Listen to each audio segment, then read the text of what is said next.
بسم اللہ الرحمن الرحیم۔ بیت اللہ شریف کی برکت کا واقعہ ابھی یاد آیا ہے، وہ بھی آپ کو سناتا چلوں۔ ایک نوجوان کسی فیکٹری میں ہمارے ساتھ کام کرتا تھا۔ وہ اتنا خوبصورت تھا کہ اسے دیکھ کر انسان حیران رہ جاتا تھا۔ اس کے نقش نین، اس کا قد اور اس کا ڈیل ڈول قابل دید تھا، اور اس کی چھاتی ایسی باڈی بلڈرز کی طرح تھی کہ اگر اس کی سینے پر پانی کا گلاس رکھتی تو وہ بھی ٹھہر سکتا تھا۔ جب وہ چلتا تو پتہ چلتا کہ ایک نوجوان چل کے آ رہا ہے۔ جہاں اس کی شخصیت خوبصورت تھی، وہاں اللہ نے اسے مال و متاع بھی بڑھا دیا تھا۔ وہ کئی مربع زرعی زمین کا وارث تھا۔ اس کا ایک اور بھائی بھی تھا جو میجر تھا۔ وہ نوجوان یونیورسٹی کی ماحول میں جا کر دہریہ بن گیا تھا۔ جب ہمیں پتہ چلا کہ وہ دہریہ ہے تو ہمیں تشویش ہوئی۔ میں نے اپنے ساتھ والے انجینئر سے کہہ دیا کہ آپ لوگوں نے اس سے کوئی بات نہیں کرنی، البتہ جب کوئی بھی بات ہوئی تو یہ عاجز فقیر اس سے بات کرے گا۔ چنانچہ ہم دونوں کا ایک ہی عہدہ تھا، اس لیے وہ میرے ساتھ ذرا حساب سے بات کرتا تھا۔ اس نے طرح طرح کی باتیں کرنا شروع کر دی۔ کسی سے کہتا، یار جس طرح تم اللہ سے ڈرتے ہو میں نہیں ڈرتا، کبھی کچھ کہتا اور کبھی کچھ۔ کوئی ملازم آ کر کہتا، جی مجھے چھٹی چاہیے۔ وہ پوچھتا کون؟ وہ بتاتا کہ مجھے جماعت کے ساتھ جانا ہے۔ وہ آگے سے کہتا، اچھا تم جہالت پھیلانے جا رہے ہو۔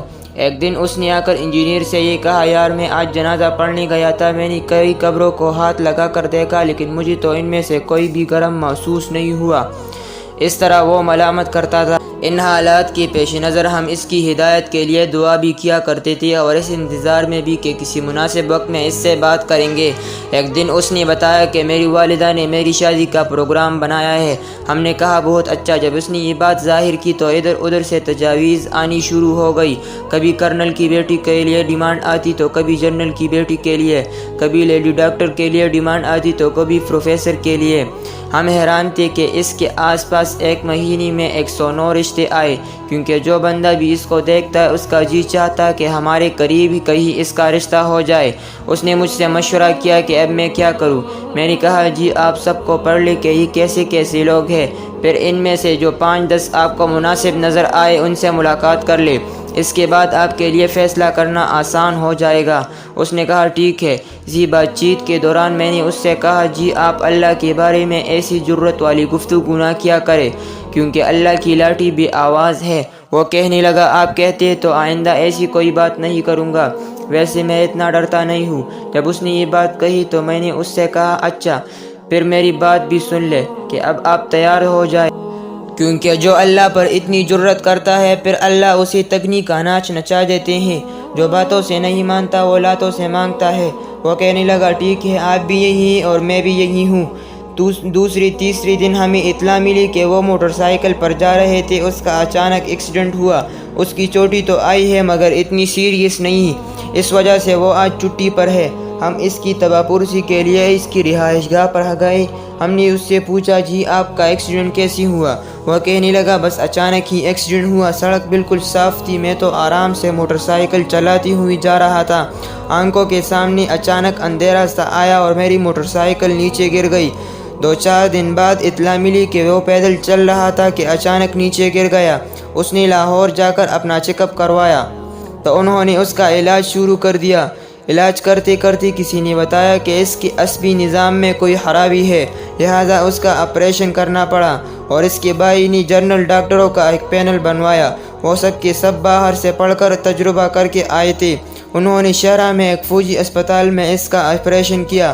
آپریشن 8 گھنٹوں میں مکمل ہوا۔ جب وہ واپس آیا تو کچھ دنوں کے بعد اس کی طبیعت تھوڑی سی ٹھیک ہوئی تھی۔ اس کے بعد پتہ چلا کہ اب اس کو بخار ہو گیا۔ بخار کا افاقہ ہوا تو پھر اس نے دفتر آنا شروع کر دیا۔ ایک دن اس نے مجھے بتایا کہ مجھے تو چیزیں دو نظر آ رہی ہیں، یعنی وہ کہہ رہا تھا کہ میری آنکھیں ایک چیز نہیں دیکھ رہی بلکہ ان کا مرکز ختم ہو چکا ہے، اب ہر آنکھ علیحدہ چیز دیکھ رہی ہے۔ اس طرح اس کو ایک کے بجائے 2 بندے نظر آنے لگے، سلام اس کو کرے یا اس کو کرے، ایسا بندہ کارخانے میں کس طرح کام کر سکتا ہے؟ لہذا وہ گویا بیٹھ ہی گیا۔ ابھی 2-4 دن ہی گزرے تھے کہ اس کے ہاتھوں سے پسینہ بہنا شروع ہو گیا، اتنا پسینہ کہ اگر وہ ہاتھوں کا رخ نیچے کرتا تو پانی کی قطرے نیچے زمین پر ٹپک رہے ہوتے تھے۔ وہ 3-4 تولیے اپنے پاس رکھتا تھا، حتیٰ کہ اس کے لیے کسی کاغذ پر سائن کرنا مشکل ہو گیا۔ وہ عجیب مصیبت میں مبتلا تھا۔ ہم نے اس سے کہا کہ یہ خدا کا غیبی نظام ہے جو حرکت میں آ گیا، اس کا ایک ہی گل ہے کہ اپنی رب کو تسلیم کرو اور معافی مانگو ورنہ نہیں چھوٹو گے۔ وہ ہنس کے ٹال دیتا اور کہتا کہ زندگی میں صحت بیماری تو ہوتی رہتی ہے، کیا مسلمان بیمار نہیں ہوتے؟ کیا کفر کی صحت نہیں ہوتی؟ ہم نے کہا ٹھیک ہے اور دیکھ لو۔ اس کے بعد اسے بخار ہو گیا اور وہ لمبی چھٹی پر گھر چلا گیا۔ ایک مہینے کے بعد ہمیں اطلاع ملی کہ وہ تو اپنی زندگی کے بالکل آخری لمحات میں ہے۔ ہم سرگودا اس کے گھر اس کی عیادت کے لیے گئے۔ ہم نے اس بندے کو جا کر دیکھا تو وہ ہڈیوں کا ڈھانچہ بن چکا تھا۔ اس کا وزن 40 کلو کے قریب رہ گیا ہوگا۔ اس کو کمزوری اتنی ہو چکی تھی کہ وہ اپنی کروٹ بھی خود نہیں بدل سکتا تھا۔ اس کی امی اس کو کروٹ بدلواتی تھی۔ وہ اپنے ہاتھ سے روٹی بھی نہیں کھا سکتا تھا، وہ اپنے کپڑے بھی نہیں بدل سکتا تھا۔ ذرا سوچئے کہ وہ کیسا ہوگا۔ اس کی جوانی بھی ہم نے دیکھی تھی اور اس کا یہ حال بھی ہم نے دیکھا۔ اس کی حالت دیکھ کر مجھے بہت دکھ ہوا۔ میں نے اس سے کہا کہ آپ کے علاج کی کوئی تجویز ہم بناتے ہیں، ہم آپ کو باہر ملک بھجوائیں گے۔ مجھے اللہ سے امید ہے کہ آپ صحت مند ہو جائیں گے۔ کیا آپ واپس آتی ہوئی عمرہ کر کے آئیں گے؟ اس نے ہاں میں سر ہلا دیا۔ انڈسٹری کے جو بڑے تھے ان کے ساتھ آج اس کی محبت کا ایک تعلق تھا، چنانچہ میں نے واپس آ کر انہیں کہا کہ جی دیکھیں کہ وہ جوان آدمی ہے، دنیا میں جہاں کہیں بھی اس بیمار کا علاج ہو سکتا ہے، آپ اس کو وہاں بھیجیے، وہ اس کا خرچہ ادا کرے۔ انہوں نے کہا ٹھیک ہے، میں آپ کے ذمے کر دیتا ہوں، آپ ٹکٹیں بنوائیں اور ان کو بھیجیں، میں ساری ادائیگی کر دوں گا۔ ہم نے فوراً عالمی ادارہ صحت کو خط لکھا کہ یہ بیمار ہے، پوری دنیا میں اگر کہیں اس بیماری کا علاج ہو سکتا ہے تو ہمیں بتاؤ۔ انہوں نے جواب دیا کہ اس بیماری کا علاج کینیڈا میں صرف ایک ڈاکٹر کے پاس ہے اور اس کے پاس اب تک صرف 9 مریض ٹھیک ہوئے ہیں۔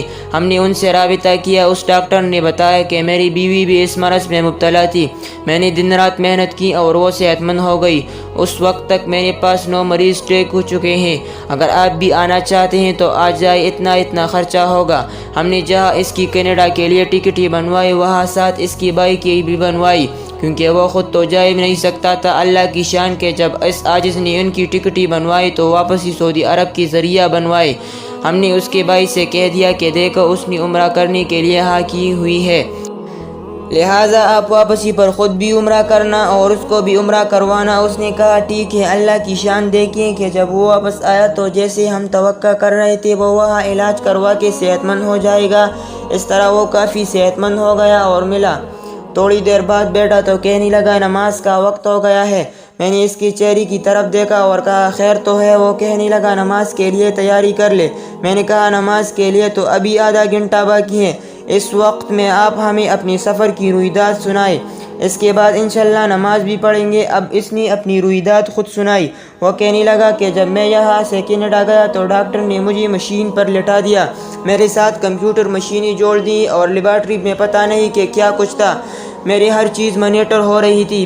اس نے میرا خون سینٹریفیوجل مشین کے ذریعے نکال کر اس کو صاف کیا اور بیماری کا پلازما نکال کر اس کو واپس کر دیا۔ اس نے کئی دفعہ بھی ایسا کیا اور پھر کئی دن بعد دوسری مرتبہ کیا اور پھر کئی دن بعد تیسری مرتبہ کیا۔ جب وہ 3 دفعہ اس طرح کر چکا تو اس نے میرے بھائی کو بلایا اور کہا بھائی، آپ کے بھائی کی زندگی کے چند دن ہی ہے، بچنے کی امید نہیں ہے۔ بھائی نے پوچھا وہ کیسے؟ اس نے کہا میں نے جتنے مریضوں کا علاج کیا ان کے لیے صرف 1 مرتبہ یہ طریقہ اپنایا اور وہ سب ٹھیک ہو گئی، جبکہ یہ یہاں 3 دفعہ یہ طریقہ استعمال کر چکا ہوں لیکن ٹھیک نہیں ہوا۔ میرے بھائی نے کہا ڈاکٹر صاحب جب آپ کی طرف سے جواب ہے تو بجائے اس کے کہ میں بھائی کی لاش لے کر واپس جاؤں اسے زندہ ہی لے جاتا ہوں تاکہ یہ امی کو ایک نظر دیکھ لے۔ اس نے کہا لے جاؤ۔ اس طرح ہم وہاں سے بغیر علاج کے واپس آ گئے۔ جب جدہ پہنچ گئے تو وہاں سے اگلی فلائٹ نہیں ملتی تھی۔ میرے بھائی نے کہا جی میرے ساتھ مریض ہے۔ انہوں نے کہا جو مرضی ہے، اس وقت فلائٹس بک ہے اور آپ لوگوں کو یہاں 2 دن انتظار کرنا پڑے گا۔ میرے بھائی نے کہا میرے ساتھ بہت ہی سیریس مریض ہے۔ انہوں نے کہا مریض ہے تو ہم کیا کریں؟ ہم اتنا کر سکتے ہیں کہ آپ کو پرائیویٹ سواری دے سکتے ہیں تاکہ آپ ایئرپورٹ سے شہر چلے جائیں اور وہاں 2 دن ٹھہر کر واپس چلے آئے۔ وہ کہنے لگے کہ اس طرح ہم جدہ شہر میں آ گئے۔ شہر میں پہنچ کر بھائی نے مجھ سے پوچھا کہ کیا میں آپ کو وہاں لے جاؤں جہاں آپ نے ان سے وعدہ کیا تھا؟ میں نے کہا ٹھیک ہے لے جاؤ۔ چنانچہ بھائی مجھے مکہ مکرمہ لے کر چلے گئے اور میں زندگی میں پہلی مرتبہ بیت اللہ شریف کو دیکھا تھا۔ وہ کہنے لگا کہ بیت اللہ شریف کو دیکھ کر میرے دل پر عجیب سا اثر ہوا۔ اب دیکھیے کہ وہ مسلمان نہیں تھا بلکہ دہریہ تھا اور خدا کے وجود کو نہیں مانتا تھا۔ اس نے کہا کہ میرے دل میں کچھ عجیب سے کیفیت بنی اور میں نے بیٹھی بیٹھی دعا مانگی، ذرا توجہ فرمائیے گا۔ اللہ اگر تو ہے تو مجھے صحت فرما تاکہ میں کل چل کر تیرے گھر کا طواف کر سکوں۔ اس کے بعد میرے دل میں ایک عجیب خوشی کی کیفیت آ گئی۔ میں نے دوائی لینا بند کر دی۔ اللہ کی شان دیکھی کہ جب میں اگلے دن سو کر اٹھا تو صبح تر و تازہ تھا۔ بھائی کے ساتھ بیت اللہ شریف کے پاس آیا، کلمہ پڑھا اور میں نے چل کر بیت اللہ شریف کا طواف کیا۔ اللہ اکبر! میرے دوستو، اللہ رب العزت اس گھر میں جانے والی دہریوں کی دعائیں قبول کر لیتا ہے اور ان کو ہدایت بھی دے دیتا ہے اور ان کی مرادی بھی پوری کرتا ہے۔ تو جو مومن یہاں سے اللہ کے گھر کی دیدار کے لیے جاتے ہوں گے وہ وہاں جا کر اللہ کی رحمتوں سے کتنا حصہ پاتے ہوں گے۔ اگر آپ لوگوں کو یہ واقعہ اچھا لگا ہو تو میرے چینل کو سبسکرائب کریں تاکہ اس طرح کی اسلامی ویڈیو آپ لوگوں تک پہنچ سکے۔